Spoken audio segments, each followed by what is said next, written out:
Hi, it's Tarrant. And Stella from Maple University. Today we have Flourish, plays 1 to 7 players by Starling Games. It's a drafting game. It is? And tile placement. Well, not really drafting. There's not really, no. The Yeah. placement's not a part of it. No. It is a card drafting, essentially a big set collection activity. You will end up with 12 cards in your garden. You're building up a garden. You start the game with 6 cards in your hand and the game plays over 4 rounds. Fundamentally, each turn, you're going to look through your cards. You're going to choose 1 to keep. You're going to give 1 to your neighbour on the left. You're going to give 1 to the neighbour on the right, and you're going to hang on to 3. Everyone reveals the cards they played. Then, of course, we'll receive cards from both neighbours to go back up to 5 in hand, and we'll then draw a 6th. And we'll go round and round like that. So the game is all about getting the best card, not just into your garden, but also into your neighbours' gardens.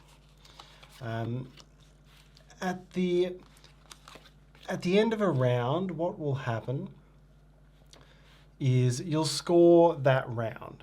So all the cards here, there's a whole lot of icons all over them. These cards down the side, including the stone, are essentially the icons associated with this card. The icons up the top, those are the ways that you'll score points for those icons at the end of the round in which you play it. And anything down in the bottom right corner scores at the end of the game. And as I sort of alluded before, sometimes you'll score based on what you have, and sometimes you'll score based on your neighbours. So this, for example, will give you 1 point for every one of these green leafy things that you have in your garden at the end of that round. So I'd get 3 points, I'd mark it up on my score sheet, and even if I got more of those through the game, I wouldn't get anything else. These ones here, you would pick one of your neighbours, and then you would score 2 points for every rose that that neighbour has. This is where you're interested in what your neighbour has, and if you've got a neighbour who's going big on roses, it may benefit both of you to have this one. And you might even give the card to your neighbour, hoping that they'll play roses. Exactly. Because these ones aren't going to score for me. Then down here, these are the ones at the ends of the game. So this would be 4 points for every green leaf road that you've got. This would be 2 points for every beehive that both of your neighbours have, and so on. You'll play the round. The first 3 rounds go the same way, so you'll have 9 cards. And then for the final round, you simply choose the 3 cards from your hand that you want to play. So the drafting doesn't happen in the final round. So you kind of like, have to plan until that big moment where, okay, I've collected this card. These are the cards you want to play at the last round. Yes. And that is the base game of Flourish. This is just quite unique, I think. This game plays competitively, but also plays cooperatively with only slight rule change in which you discuss what cards you played on your garden, not the one that you have on your hand. Basically it forces you to not communicate, and so that's where you want to look to what your neighbours are doing and get them the cards, or get the cards passed around the table to where they are most valuable to combo both neighbour points and non-neighbour points. More communication in the cooperative play rather than in the competitive play, because it's quite silent otherwise. It's quite solo. It's like a solo puzzle and you just focus on your own, but yet you have to look at the other ones. So you don't really talk a lot about what's happening, but you have to take notice of what's happening in the game. Yeah, it's a thinky little drafting exercise. Very thinky. So it's actually, the rule is very simple, but there's a lots of icons in this game that you have to get yourself familiar with. The rulebook does have that at the end of the game. I just wish that it's more clearer for me anyway. Yeah. And it's also the placement of them as well. Yeah. Here's a couple of others.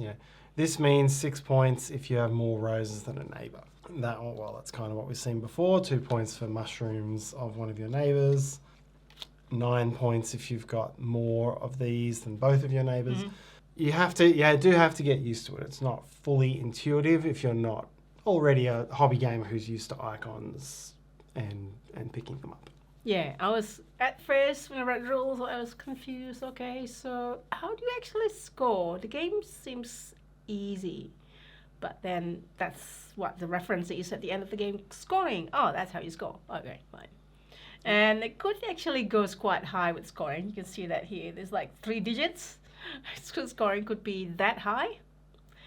And I think overall the cooperative play is probably a little bit enjoyable. You, as a group, you try to reach certain points to get certain ribbons, like, you know, what, bronze, gold, or silver, whatever it is. I don't pick the wrong one.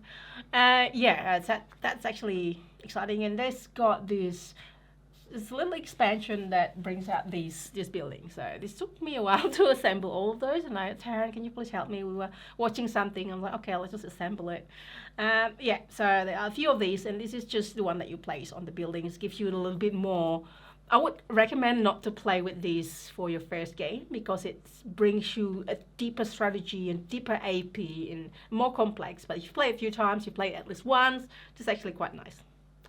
And yeah, and this is the one that you use in the base game. This is quite cute in between. It's not necessary, but it's pretty. It's pretty good, actually. It does, because you place the card you're giving to your neighbour on the opposite side of the wall. So it actually does help to keep track of that pretty well. Oh, yeah, good point. Because we have not played without it, and then I didn't have the feeling of missing it, if that makes sense. Yeah. Please say yes, thank you.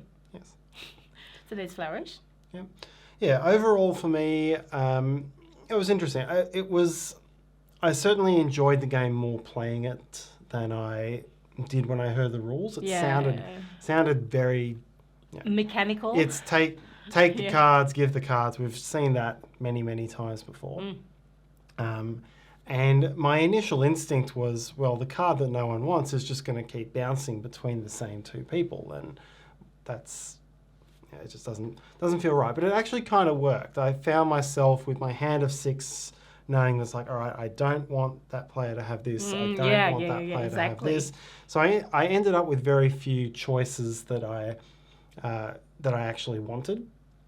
And then I was able to hang on to those and get rid of the cards I wanted no one else to have at the end of the game. In some ways it felt a little easy. If I had like 1 fewer card in hand and 1 fewer card that I could just hang on to and get rid of at the end, that might have made me feel that whole argument we always have about a game feeling very forgiving versus not. Yeah. I could have done with this feeling a little bit tougher and a bit more like I had to really minimise what I gave to the other players. Oh no.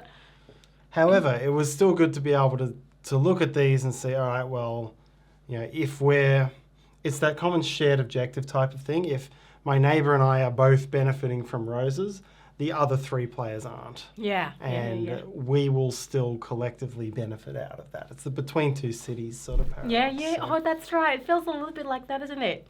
It has elements of it, and I think if you're playing the cooperative, it's a lot more like that as well, because you're trying to build those up. So it's kind of like the unspoken where it's like, okay, I have this. I have roses, everyone, I have roses, for example, right? And then somebody that's, let's say in a 7-player game, somebody in that corner would be like, okay, I have a card like this, so I should probably give it to here, and hopefully that person passes it on to the next person. It really makes it this interesting, limited communication co-op. Yeah. I reckon it's probably preferable co-op, but it both co-op and competitive both have got different feelings that are good feelings. Yeah. And it's amazing, it's only just 1 slight rule change and that's it. One's cooperative, the other one is competitive. I probably enjoy it slightly more competitive. I think it does have a few nice decisions to be made. It's definitely a very simple game and a very it's very straightforward to play. You're not going to the knight is not going to hang around a game of Flourish. It's much more of a filler sort of thing. But yeah, it's neat. Artwork's great, and it's garden. Love gardening. And look at this beautiful garden. Actually, yesterday I just bought a garden calendar. Is that what I ended up getting? Because there are so many You calendars. did, yeah. Yes, thank you. Went back and forward a few times, but We saw it on the garden because it's not in the corner of the room anymore like that one. It's in the center of the room on the other side of the room. yeah, so now it won't go 18 days into the new month before it gets flipped up. And this is 2023. We filmed this in 2023, and we bought the calendar in 2023. So it's discounted calendar. It's only been a few days. It's okay. It's It's like the only way to do it. exactly. You get a calendar that overhangs. You get a 13 to 16 month calendar, and then you wait till the sales. Yeah, but always we'll have sales, right? Anyways, It must be they must make most of their calendar money off Christmas gift calendars. Yeah, exactly. I mean, otherwise no one's gonna get 30 unless if you want to give it as a present, as a Kris Kringle present before Christmas or before New Year, then that would work. If it were a Kris Kringle, I'd be giving a 2023 calendar in 2023. Kris Kringle gifts aren't good. No, Kris Kringle, you give 2023. So, oh, that's right. Yeah, that's true. That's exactly what I'm gonna do. Hang on, which Kringle? Okay, everyone, do not do Kris Kringle with tarot. Yeah. Unless if it's random, just don't pick his gift. We've gotten off topic a little bit. Yes, so that is Flourish. Have you played it? I picked this up at Essen Spiel 2022. I wasn't actually, this is a story. I wasn't going to pick it up. I knew of And then you did. Flourish. Sorry. So mean! Yeah, well, that wasn't. No, that's okay. But We weren't going to pick it up. I went to this game night that every Essen has. It's not Might and Mystic, it's Dice and Mystics, and it's a community thing that people gather together. I think it was Saturday night or something and play board games. And I watched somebody play something, and then they say, "Oh yeah, well, what game have you get? Or have you got so far?" And I said, "Oh, we've got Flourish, and it's really good because blah blah blah." I'm like, "Okay, I'm interested." There's still days left. I think pretty sure it's 1 day left, so I got it next day. The end.